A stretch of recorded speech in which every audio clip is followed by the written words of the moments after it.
Le centre d'éthique clinique existe depuis 20 ans et continue à être régulièrement sollicité aussi bien par des patients, des familles ou des professionnels de santé lorsqu'une décision médicale est difficile à prendre au plan éthique. On est sollicité pour des patients de n'importe quel âge, dans n'importe quel domaine. On est beaucoup sollicité sur des histoires de limitation ou arrêt de traitement. Les familles en particulier sont en désaccord avec les médecins sur le moment et la façon d'arrêter des traitements chez certains patients. On est aussi sollicité sur ce qui concerne la procréation, des conflits de valeurs entre des patients ou des médecins. Et puis enfin, il y a le troisième point qui sont les refus de soins. Par exemple, vous avez des personnes témoins de Jéhovah qui refusent les transfusions, ce qui complexifie la prise en charge médicale. Le centre d'éthique clinique est principalement voué à proposer une procédure avec des non-soignants pour réfléchir au chevet du patient dans des cas particuliers. J'ai une fille qui était hospitalisée d'une anorexie particulièrement sournoise. Pendant qu'elle était en réanimation, compte tenu du fait que plusieurs de ses organes étaient atteints, s'est posé la question d'une greffe foie-rein. Et c'est dans ce cadre, je crois, qu'est intervenu le centre d'éthique clinique.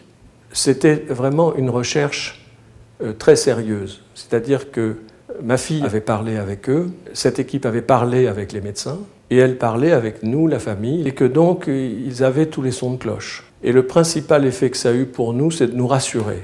Le fait que tant de monde prenne soin de réfléchir à la question de savoir si une greffe était possible, parce que c'était la seule façon de la sauver, malgré le cas particulier de son anorexie, qui était un facteur qui pouvait contribuer à l'échec de la greffe, était pour nous extrêmement rassurant.